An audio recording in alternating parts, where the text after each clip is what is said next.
What's happening, everybody?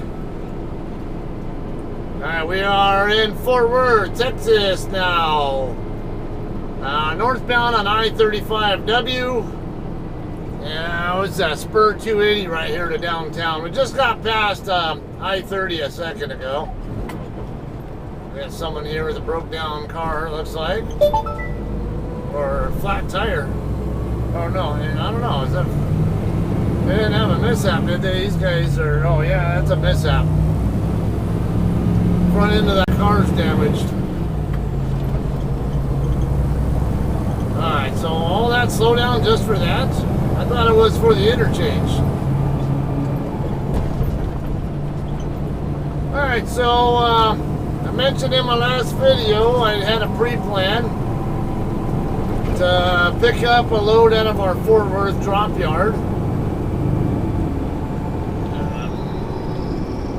I want to move over, but there we go. Nice bike. I don't know that I'm too much into that color, but I can appreciate the work that was done put into it, and the color and theme and all that are his cup of tea, and makes him proud to ride it. Hey, all for it.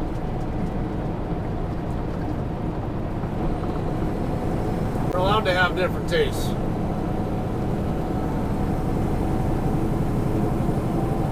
Okay, so like I said, we're going to be going to the Fort Worth drop yard for JCT and be dropping the empty that I have behind me right now. Yeah, this is the empty that I just finished delivering at the HEB distribution center in Temple. We'll be dropping this trailer and then hooking to a loaded trailer that is already sitting in the yard waiting for me. Then we'll get moving again and basically get it up on US 287, head up toward Amarillo, and then take I-40 across from Amarillo over to California. This load's going to be going to the Walmart DC in Shafter, California.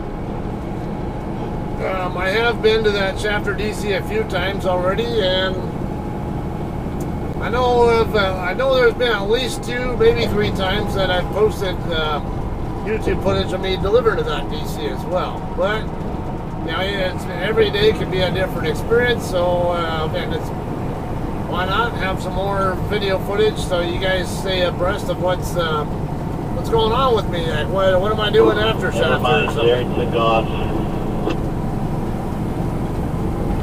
So we're getting pretty close to I-820, and that's where I need to get on 820 westbound.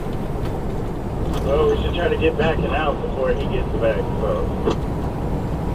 I'm currently like about 2.25 miles away from 820. Like it wasn't us, it was the contractor. Yeah, but I really want to wash my truck, so it's probably going to see me.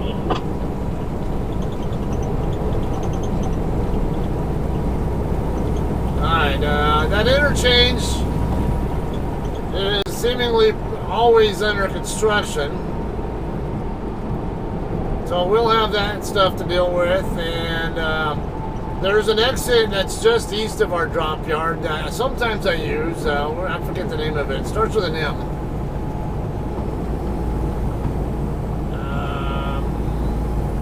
Damn it. His lane's exiting only, so come on, dude.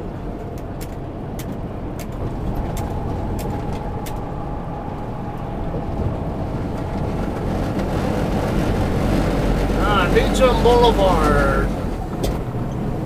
This is the exit. It's right before 820. You guys might remember last year in April, if you guys are friends with me or follow me on Facebook, you might have seen that I live streamed a tornado warning from Fort Worth. And alright, so the dealer that my truck was at, we just passed by it on the right side a minute or so ago. And the motel I was at when I did that video was right here off of Meacham.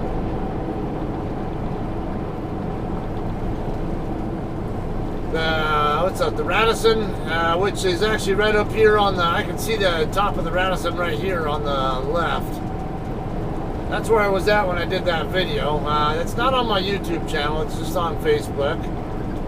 I do sometimes put shorter, more shorter videos on Facebook.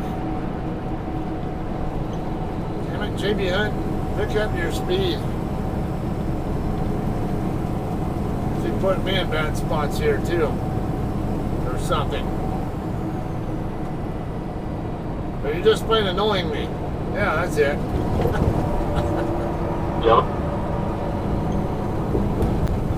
Yeah, I even stayed one night in the La Quinta here where I'm passing by right now. I wasn't a bad place, but just nothing right by it. Alright, here's the interchange here for 820. We'll be getting on it, heading west. Yeah, there's a solid white line there for a reason, car. That's to separate the travel lane from the shoulder, dipshit.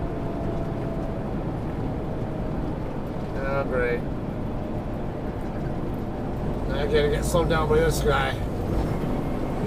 Okay, so first exit here on 820 would... Sometimes I use that exit, but it is closed for construction, or at least it has been for a while.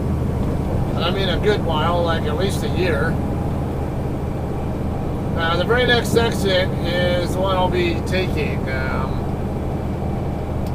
I'm brain farting on the name of the exit. I know the exit, I just forget the name of it. That exit will put us just on the west side of the yard. If you didn't already watch my my delivery in Temple, it took a little long. Had a 5 a.m. appointment time, got checked in at 4:40. Did not get out of there until about 10:30ish, somewhere in that ballpark. So, and JCT's detention policy is $20 an hour, starting at 2 hours after appointment time right now. So, and I think the cap is 10 hours per day, something along that. It used to be $40 an hour, but it didn't start until 4 hours in. So, at least we get a little more opportunities to get some kind of detention pay instead of, that $40 an hour, it added up pretty fast. That was always nice, but there were a lot of cases where we didn't get any detention pay because we weren't there long enough to get it.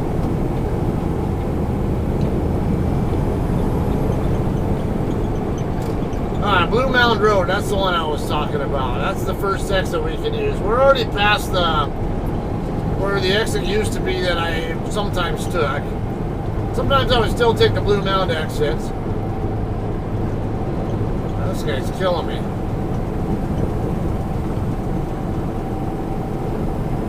This guy is not going to allow me to do the speed limit for anything. It's a 60 zone right now, and he's doing 55-ish.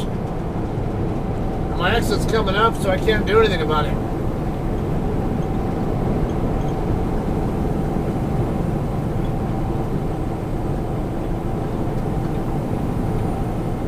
Stay on the freeway. Yeah, there you go. I don't want to deal with you any longer.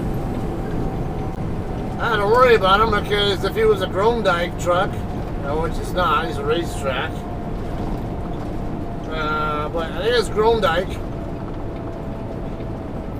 They have a terminal right there down the street from our yard, so I always worry about those tankers if they're going to drive like him, and knowing that Grondike has that terminal there.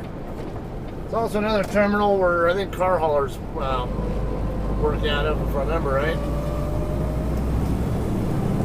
Alright, right up here on the left side, got Fuel City. If you're a JCT driver, you can actually get your reefer units filled up there. You don't have to get special permission to do it there. It's automatically unlocked for that. We're going to be making a right turn here. It's not an easy turn to make in a truck, especially if cars are trying to make the left there. As you see, there's not much room on the shoulder there, and also have to watch for cars that'll sometimes use the right shoulder to try to make the turn next to me while I'm in the middle of trying to make my turn. I'd much rather I strongly prefer to make this turn when these guys are no longer in the left turn lane, because it's not easy to. Yeah, I'm not going to have my trailer axles going, tires going into that ditch there, that drainage ditch there.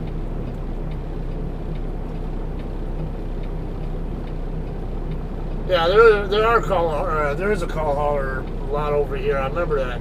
That's where this guy's coming from now.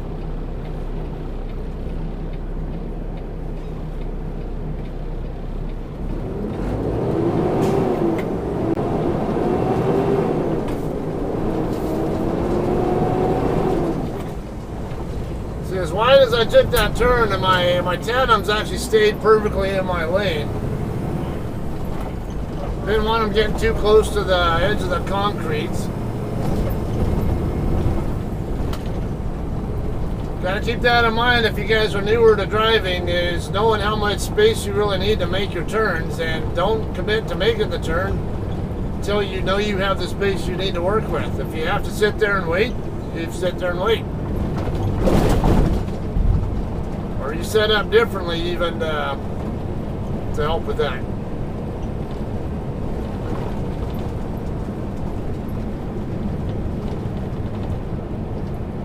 Right up here on the right side is our drop yard.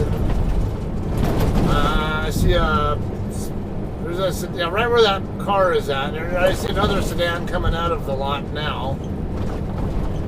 I thought I saw someone behind me. Nope, maybe not. Okay. I'm gonna wait on this car to leave, because this is a tight turn. It's best to come out over here like this.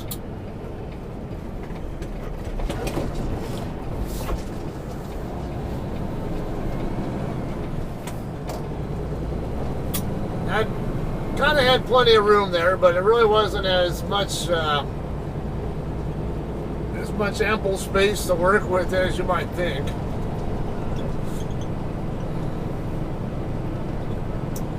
Alright, now this reefer unit is filled up. It is dirty though. Some people might complain about me dropping an empty trailer dirty, but you don't like it too bad. They actually do washouts right here in the lot, so why would I want to take my time to wash out a trailer somewhere else and wait in line for a couple hours or whatever, when I can just get it can get washed out right here in the lot.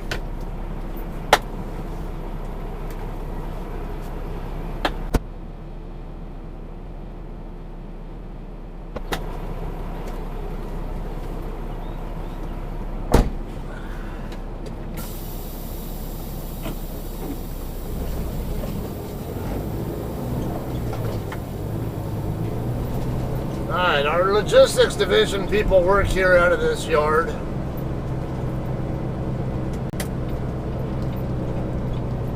And you see here, it's exclusively us who uses it. Empty trailers we want to put back here up against the back fence, up against this Amazon. The other side of the fence is Amazon.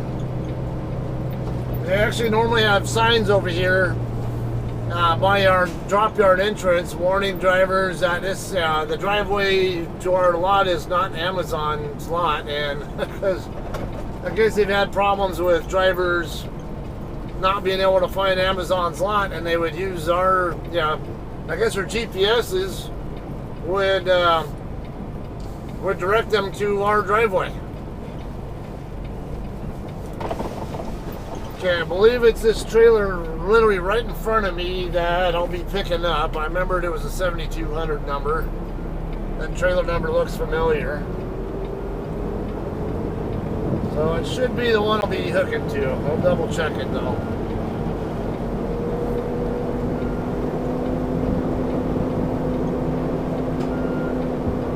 Alright, got a concrete pad here. Make sure you put the landing gear on the pad if possible. Right there.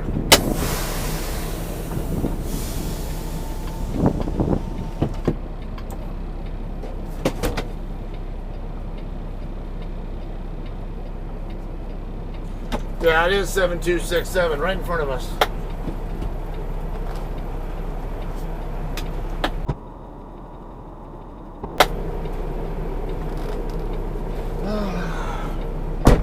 don't know why, but my depth perception is always A off. new important message has arrived. Always looks like I'm right where I need to be, but I'm always too far forward. Because now it looks like my landing gear is behind the pad, but it's really on top of it.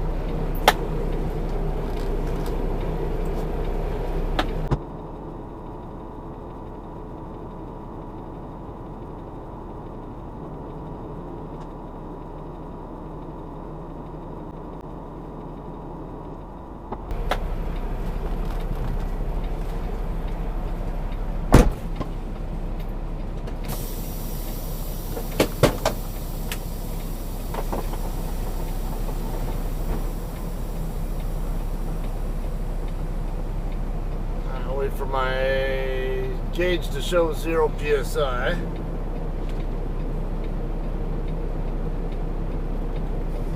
You have 5 hours and 38 minutes of remaining drive time.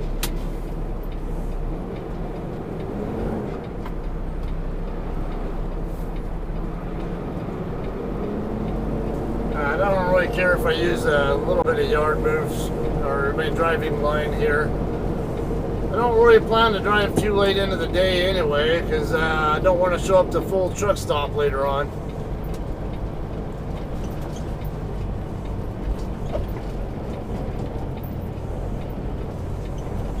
$39.08, that sounds familiar.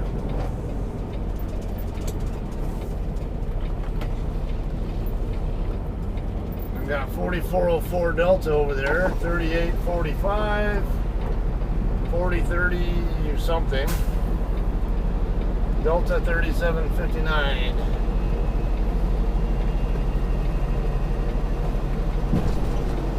Yeah, whoever dropped this did a nice job actually. It's sitting low enough where I gotta drop my airbags to get my fifth wheel underneath it, and that's not a complaint at all by me. That's something I'll give whoever it was praise for doing if I have to do that.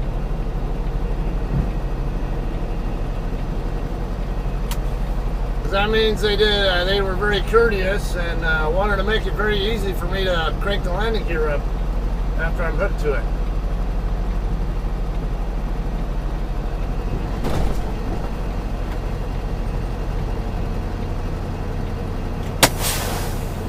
Okay, we'll get pre-trip and all that, and get the bills, loaded call and all that kind of good stuff, and we'll have some more footage leaving here, and we'll finish it up. Alright guys, it's time to get out of here now. Pull forward.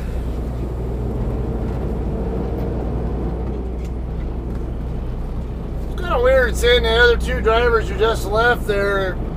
They circled around to the back side of the loaded trailers here and went over by the empty row in order to get out of here. Just thought it was kind of funny because it's like, why take the scenic route? You just go right around through here and you're good.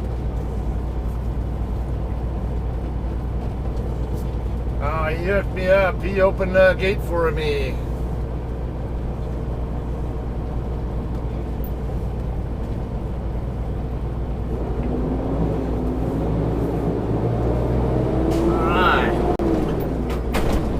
That's always a nice convenience when local drivers are here in the yard, and because they have remotes they can use to open the gate.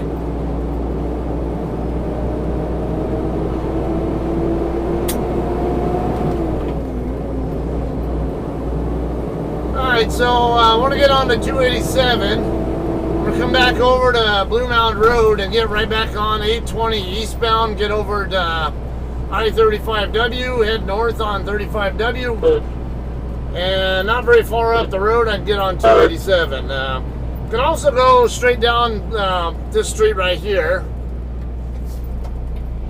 and follow it down to the 287 business route, but a lot of traffic lights and stuff. I hate going that way because it never fails. There's always lights like to stay red for a long ass time, even when there's no traffic or whatever. Great, now we gotta wait on, we're gonna play this game again, aren't we?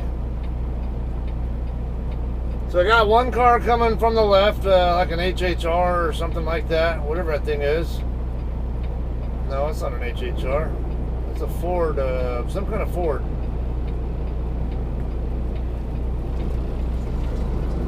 Damn it. Well, right when I committed to coming out, I see that other car, because I thought they turned, and then I look again, and there they are, all of a sudden coming out from that open, from a spot where I couldn't see them when I committed to coming out.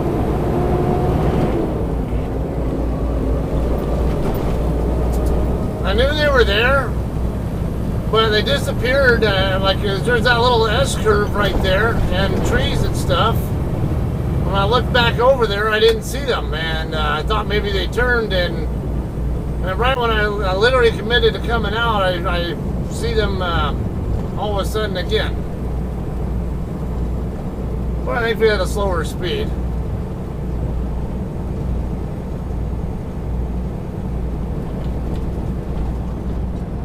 Okay, looks like there are some traffic delays on 35W, but they start right where 287 is, so might be all right. Might be able to get out of the area before the traffic gets a chance to build up.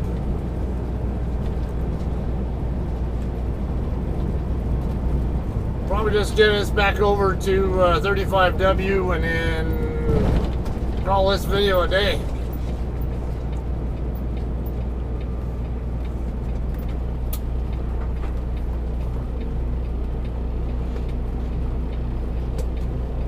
I might as well leave this open here because this car might try to turn here. One of these cars might. No, nobody yet.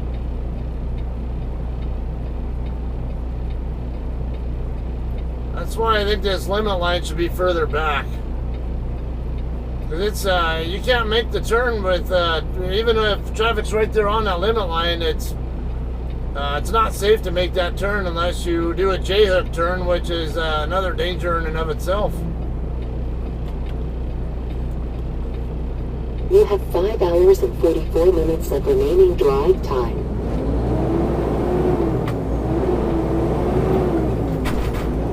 Come on. Freaking fan always messes with my timing. Whenever I want to change gears and the fan is running, you know, the engine fan is running, it causes my RPM to drop faster than what I'm habitually tuned for with timing it. So then I have to put the throttle just a tad to get the RPM back up where I need it so I can get into the next gear. I know some of you guys are already saying, hey, yeah, you won't have that problem if you drove an automatic. Yeah, but I'll have the problem of my sanity being tried every time I drive a damn automatic, because so many damn gears in those things that, you know, and it goes through too many gear changes, and it takes, I swear, it's like watching paint dry, watching that thing change gears. Oh, this isn't going to go well. No. Light up ahead's red anyway, so not like it mattered.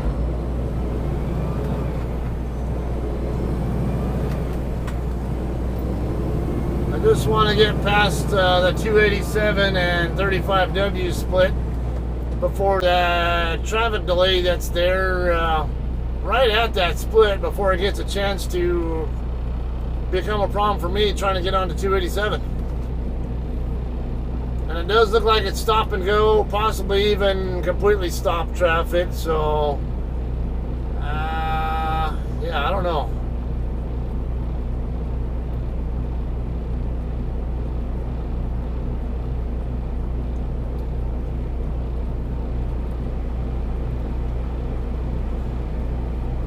Well, anyway, you guys know the route I'm going to take out of here. I don't necessarily need to make this video extremely long, but now then again, before I do go, there is something I do want to bring up. Just my own opinion on things. I was talking to a friend of mine, Ryan. He actually watches my channel regularly.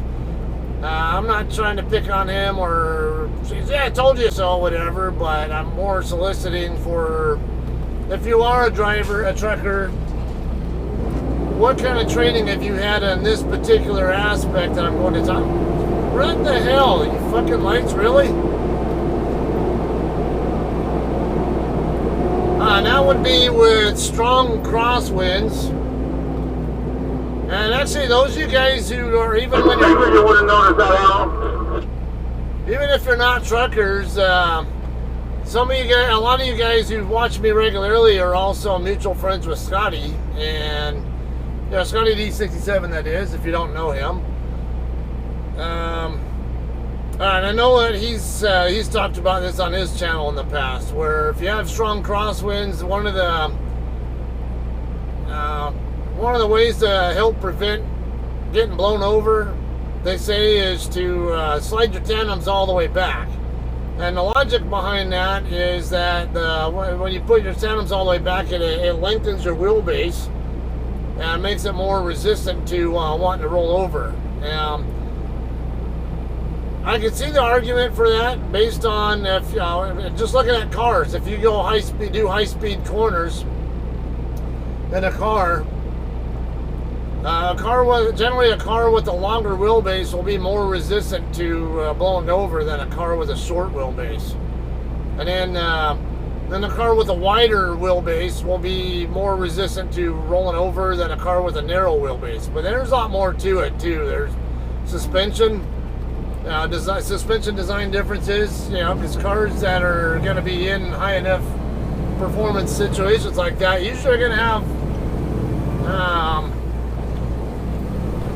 stiffer suspension systems that are, and they're going to be set up just for that. All right, so yeah, we do have a green arrow there.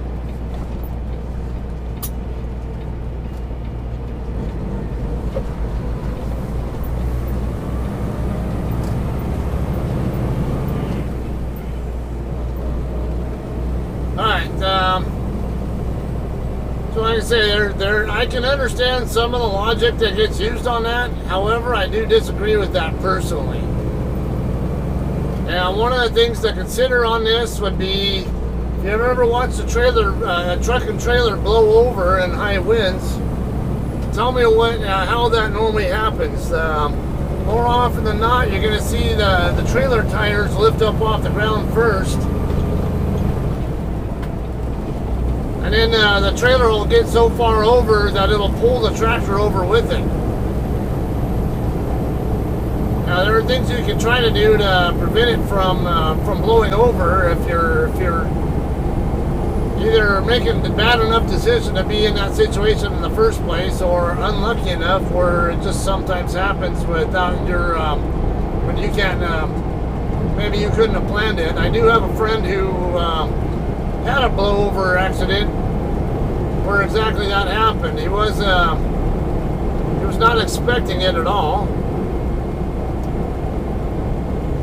and he was in Montana in calm winds, and then all of a sudden he hit like a couple of strong microbursts or whatever that actually put him on his side. He wasn't even in strong winds through the area at all. It was pretty calm, from what he said. So it just caught him by complete surprise, and he still blew over. But anyway, if you have your tandem's all the way back, here's the problem. If your tandem's all the way back, you're taking as much weight off of your trailer axles as possible and putting them onto your drive axles, which is your rear tractor axles. And if you see a trailer blowing over in any kind of video, you always see that they blow over from the trailer tires first. And that all happens because the surface area, the large surface area on the side of the trailer gets hit by the wind. To a point where it can tip over. There's a tipping point basically where it'll, it might not blow over, but once you get past that, as I call it, an over center point, as I might call it from my aircraft maintenance days. Once you get past that over center part, there's nothing you can do about it. It's going over. Okay, so Ryan Now, he's a well-trained guy. He's actually a very astute guy, too. And so I'm not trying to talk shit about him or his knowledge or whatever. I just disagree with him on this area. And he does use the argument that he lives in Wyoming and seen a lot of stuff, but let's see. What do I need to be? Those aren't just the express lanes, are they? Maybe they are.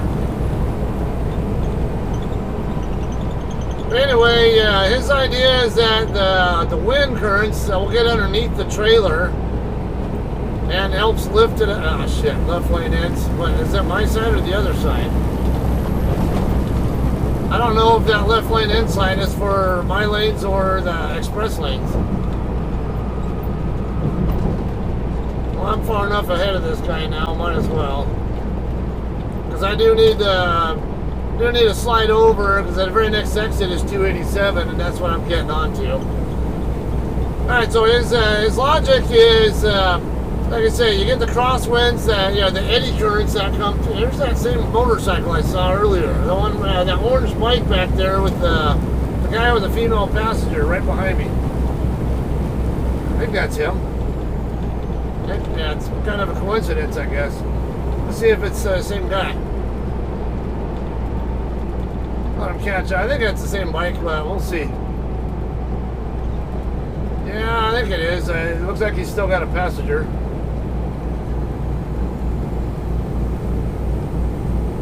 I don't know. I don't remember them wearing helmets.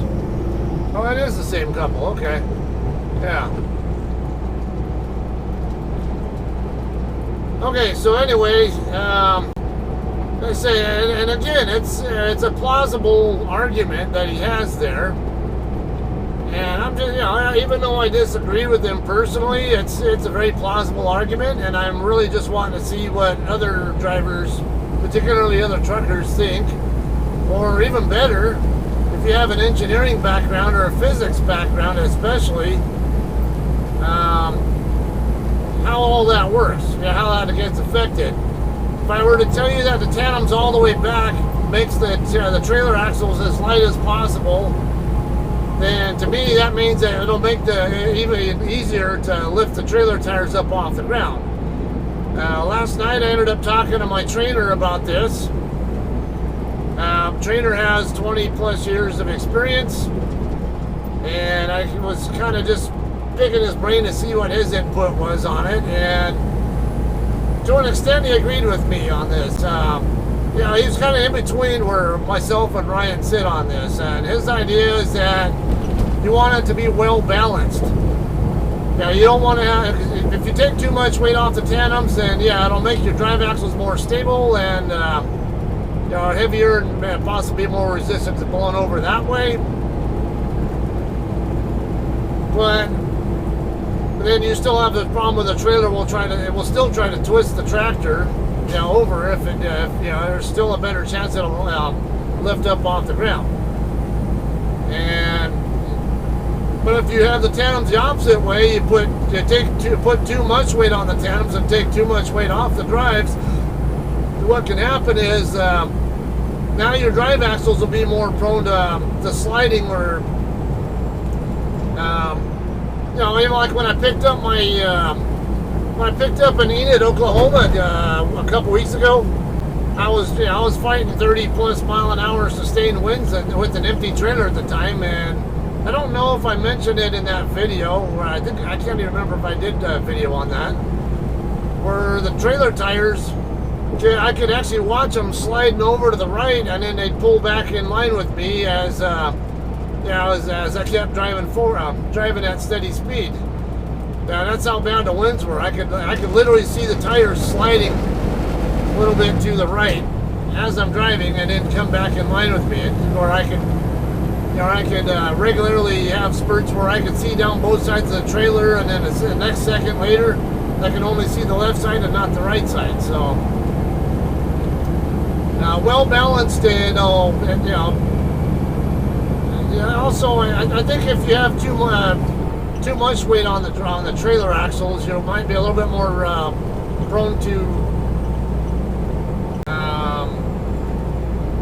jackknifing as well. Now, even in like wet, icy roads, I always advocate for keeping the axles as well balanced as you can, as much as the states in question will allow you to, and as much as your load will allow you to as well. Because the more imbalanced you are, the easier it is to lose control, and the harder it is to regain control if you do lose it. Whereas a very well balanced load, it's harder to lose control of, and then if you do lose control, it is easier to regain control of. So with that, Ryan, we had a good conversation about that on the phone the other night, and we both have our opinions on it. That's all they are, really, is opinions. We don't have factual. Neither one of us have physics backgrounds or engineering backgrounds, so we can't really say definitively whether one of us is right or the other is wrong or whatever, but there you have it. Like I said, I don't know who watches my channel who has requisite education and background or experience, whatever, to really answer that kind of a question with any real authority. And this guy's starting to irritate me, so. And I can't get around him because all the four-wheelers.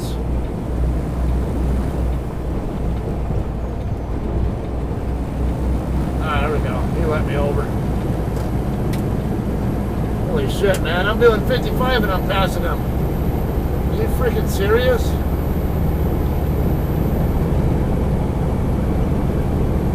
This is turning into this neighborhood here. Okay.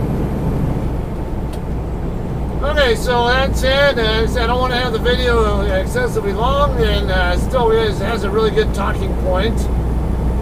I do remember, Brandon Kelly, you had a question that I just forgot to answer it. So I'll try to remember to get to that, because I forget what the question was now, and I don't want to have too much chatter on this video. So how about this? I'll let you know right now when I get to Shafter, when it's time to deliver this load, I will try to remember to answer your question on that video, okay? Thanks for asking it.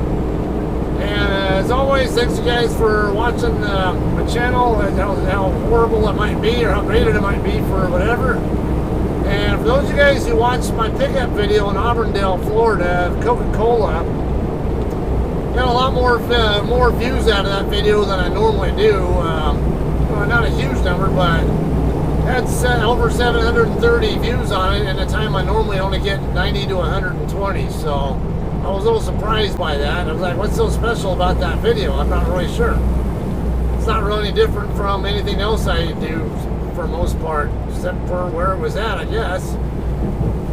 So I don't know, maybe some of you guys who watched that video and came to my channel, because I know I got at least 6 new subscribers to the channel based on that video alone from the time that I watched it.